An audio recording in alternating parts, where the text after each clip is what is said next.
Hello children, welcome to my video number 86. We are going to continue with this lesson, the chocolate cream soldier, after a short recap. So let's just see what all we did in the previous video. We saw that there are two main characters, Raina, who's a young noble woman from Bulgaria, and there is another man who's a soldier, an enemy soldier from Serbia. Now, this enemy soldier, he was running from his pursuers, that is, the Bulgarian soldiers were chasing him, and he happened to find place in Raina's house, and she allows him to stay there, to hide there, and then they gradually starts conversing about different things, and finally she gets to know something about her own fiancé, the man with whom she was engaged, that is Sergius. And till there we had just stopped that he was just beginning to speak about him, about the charge that was made by Sergius in his when he was in the regiment of a cavalry which was made to charge the Serbian army. So this is where we ended, so let us continue from here. Raina says, but I don't believe the first man is a coward. I know he is a hero. Now she is able to make out that the chocolate cream soldier, that is the enemy soldier, he was speaking about the leader of the regiment of cavalry which made a charge on the Serbian soldiers, and he was the one with whom she was engaged. That is, his name is Sergius. So she is not able to believe whatever the chocolate cream soldier is saying about him. So she says that no, I don't believe that the first man is a coward. I know he is a hero. So she is able to make out that the whole thing is being said about her fiancé, that is, with whom she is engaged. Good-humoredly the man replies, that's what you would have said if you had seen the first man in the charge today. Raina breathless. Now she is getting little panic after knowing the opinion of this enemy soldier about her fiancé. I knew it. Tell me about him. Now man replies, the enemy soldier replies, he did it like an operatic tenor, a regular handsome fellow with flashing eyes and lovely moustache, shouting a war cry. We nearly burst with laughter at him, but then the surgeon came, ran up as white as a sheet, and told us they had sent us the wrong cartridges and that we could not fire a shot for the next 10 minutes. I never felt so sick in my life, though I have been in one or two very tight places, and I hadn't even a revolver cartridge, nothing but chocolate. We had no bayonets, nothing. Of course, they just cut us. So here we see that he is telling about the leader, the first man of the cavalry, the regiment of cavalry that made a charge. The first man, about him, he is saying that he was like an operatic tenor. Operatic tenor is an adult male singer at an opera. He was just a regular, he's giving a description about his appearance also, a regular handsome fellow with flashing eyes and lovely moustache, that is, he looked nice, and he was shouting war cry, that is, the war cry, that is, asking the other soldiers to march ahead and attack.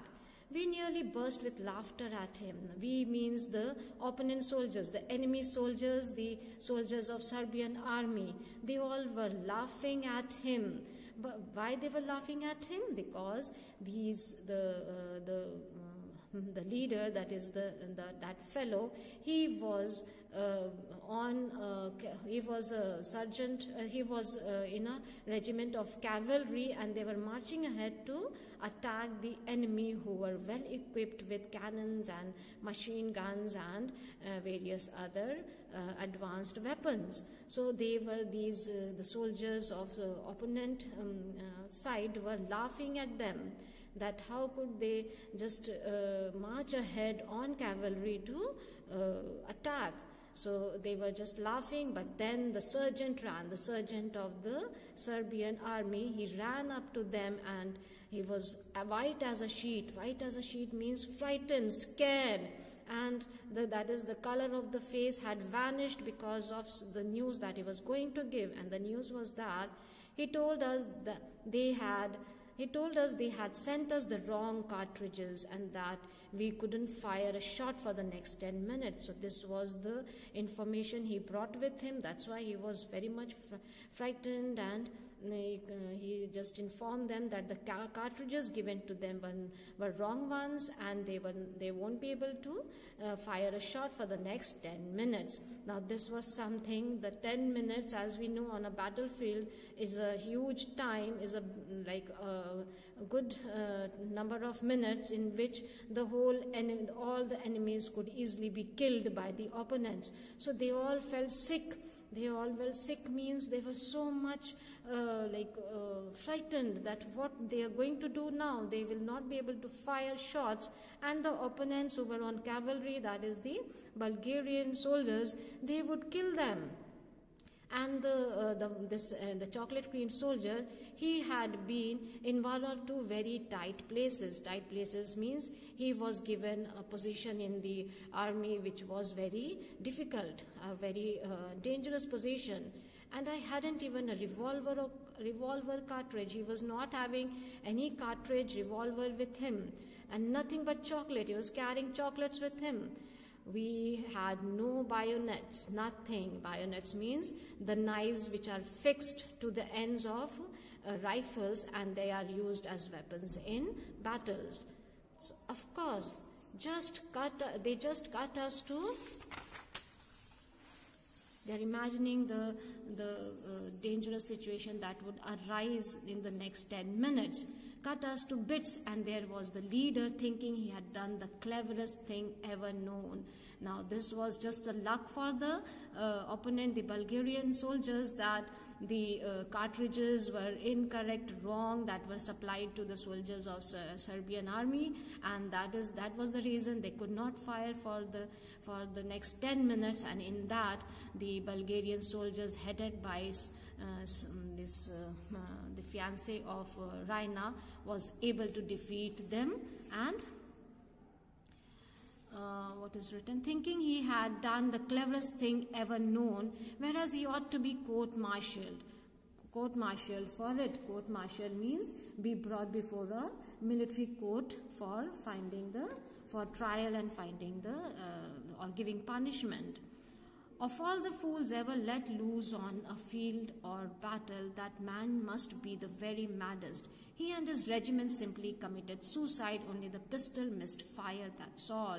So he's saying that the charge made by them was the maddest of all, because they were on cavalry, not having much advanced arms with them, and they were about to attack the opponent enemies who were well equipped with cannons. So this kind of thing is being called here as the maddest on the part of the leader, that is Sergius. Raina, deeply wounded but loyal to her ideals now. This must have broken apart Raina and her feelings. She must be feeling very much disheartened knowing all these. That is the reality behind the charge that was made by her fiancé, which she was thinking to be a brave act. And so she is feeling very much broken here. Indeed, would you know him again if you saw him? She knew that he was talking about Sergius, her fiancé. Shall I ever forget him? So he gives a confirmation. Yes, he could easily recognize the man. Raina goes to the chest of drawers. He watches her with a vague hope that she may have something else for him to eat. She takes the portrait of Sergius from its stand and brings it to him. She brings a portrait, that is a photo of Sergius, and brings it to him so that he could recognize whether this was the same man. Raina, that is a photograph of the gentleman, the patriot and hero to whom I am betrothed. Man, that is the soldier, looking at it. I am really very sorry.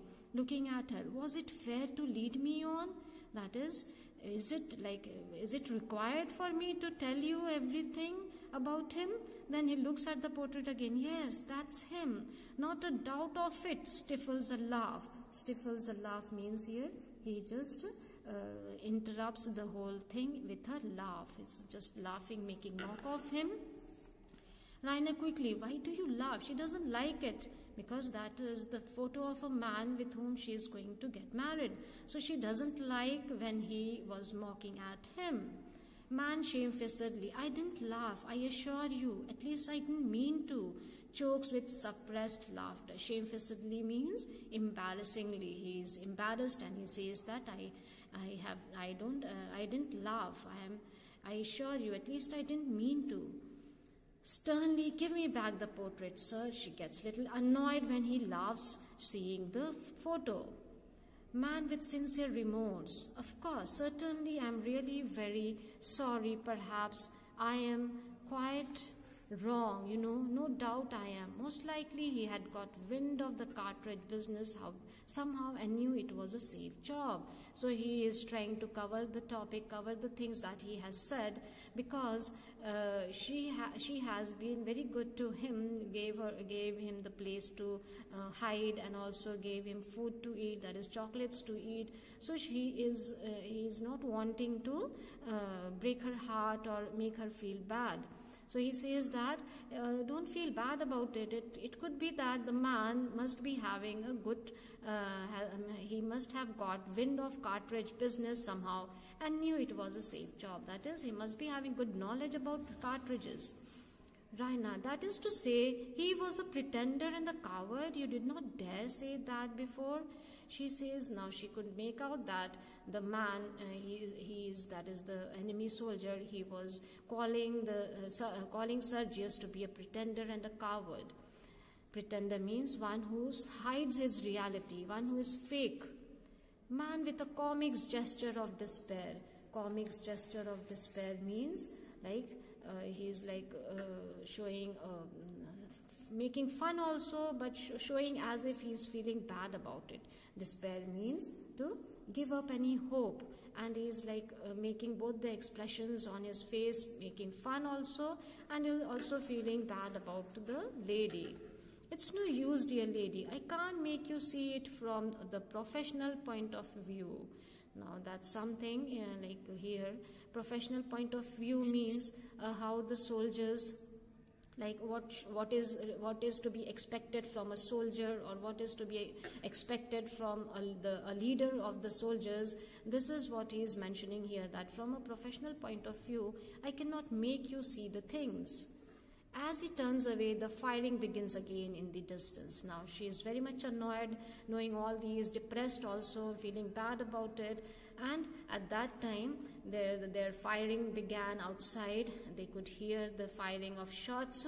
And Raina sternly, as she sees him listening to the shots, so much the better for you. Turning, how? Man says, how? Raina says, you are my enemy and you are at my mercy. What would I do if I were a professional soldier? Now, he had been talking about being professional and the professional point of things. So she is now saying that, what should I do if I were a professional soldier? Like in this situation, a professional soldier, what would he do? The man understood the point. That is, she is just wanting him to know that Raina has to react professionally here, as a professional soldier would do. If any enemy soldier enters, then what he should be doing. True, dear young lady, you are always right. I know how good you have been to me. To my last hour, I shall remember those 3 chocolate creams. Last hour means till he lives, till the time of his death, he would remember last hour. Raina coolly, thank you, and now I will do a soldierly thing. You cannot stay here after what you have just said about my future husband, but I will go out on the balcony and see whether it is safe for you to climb down into the street. She turns to the window now. She is very much feeling bad about it, and also annoyed with the chocolate cream soldier, the kind of thing he said about her fiancé. So she says that I'm going to do a very soldierly things. That is, the act or the thing that a soldier should do. She says that you cannot now stay here about saying such things, after saying such things about my husband, but I will make it sure that the street outside is safe for you to leave my house. The man says with changing expression now. He understood that the woman is very badly wounded, very badly disheartened. So he says that, down that water pipe, stop, wait, I can't dare, I daren't. The very thought of it makes me giddy. I came up it fast enough with death behind me, but to face it now in cold blood, he sinks on the ottoman. It's no use. I give up. I am beaten. Give the alarm. He drops his head in his hands in the deepest dejection. He understood that the woman is going to hand him over to the enemies, to the soldiers, and he would be killed. So he says that, don't ask me to go down that pipe, that water pipe. I was able to climb up because the death was behind me, and with that fear I climbed up, but going down makes me feel giddy. Giddy means sick. He would feel sick and he would feel dizzy if he would climb down the water pipe. And he sinks on the ottoman. Ottoman is the sofa, the couch, and he sat on that. It's no use, I give up, I'm beaten, give the alarm. Give the alarm means call the soldier here. He drops his hand in his head in his hands in the deepest dejection. He is surrendering here to the lady and says that, you call the soldiers and I'm ready to surrender.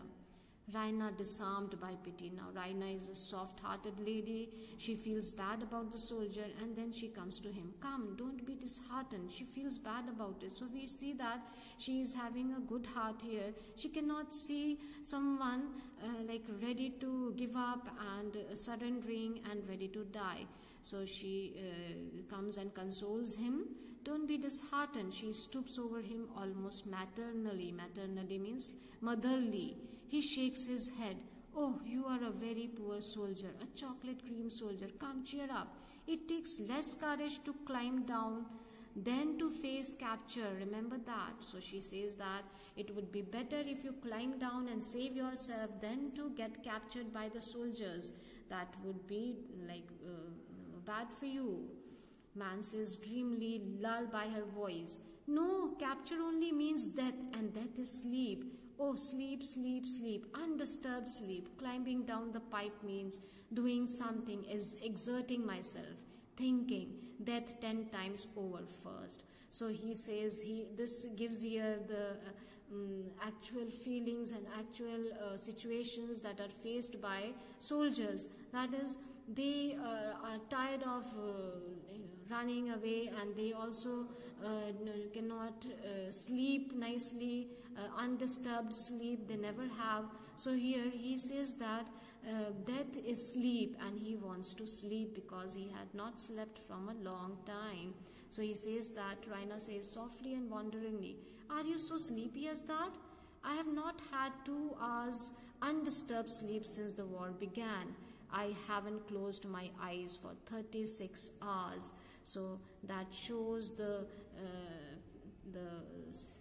pitiful condition of the soldier, that he didn't sleep from last 36 hours. Any human being would collapse if such thing happens. So he is, this is the life of soldiers which we need to notice here, that the kind of struggle, the kind of hardship they go through. So let us see what happens next. Desperately, Raina says, but what am I to do with you? Now she could not make out what to do with the soldier. The soldier says, staggering up. Of course, staggering up means that he just walks up there to see from where he could escape, from where he could run out. So he's staggering up. I must do something. He shakes himself, pulls himself together, and speaks with rallied vigor and courage. You see, sleep or no sleep, hunger or no hunger, tired or not tired, you can always do a thing when you know it must be done. So this is something, a general fact, that whether you have slept or not slept, if you're hungry or not hungry, if you're tired or not tired, if anything is must to be done, then it has to be done. So this is here, he just brings all his current stamina together, gets up and is ready to leave the house of Raina. Raina anxiously, but if you fall? Man says, I shall sleep as if the stones were a feather bed. Goodbye. So he is ready to give his life and is ready to face death here, because he is also tired of the hardship that he had gone through. Not slept from long time, tired till the death. So all these things are making him give up to life. He makes boldly for the window and his hand is on the shutter when there is a terrible burst of firing in the street beneath. Now there are soldiers there on the street, and he just opens the shutter of the window and he says, rushing to him, Raina could not, like, she wants to stop him. She comes and stops him. She catches him by the shoulder and turns him quite round. They will kill you. She feels bad about the soldier and she wants to save him. Then man says coolly but attentively, never mind, this sort of thing is all in my day's work. I am bound to take my chance decisively. Now do what I tell you. Put out the candles so that they shall not see the light when I open the shutters, and keep away from the window. Whatever you do, if they see me, they are sure to have a shot at me. So he is all convinced, he is all sure that he was going to leave that place and was going on the street to face the shots of the soldiers. And he is decisive, means he has decided that he was going to face the fate that was waiting for him on the street. So the lady Raina tries to stop him, but he is convinced to leave. So here the lessons is over. We will discuss question answers in the next video. Till then, everybody take care and God bless you all.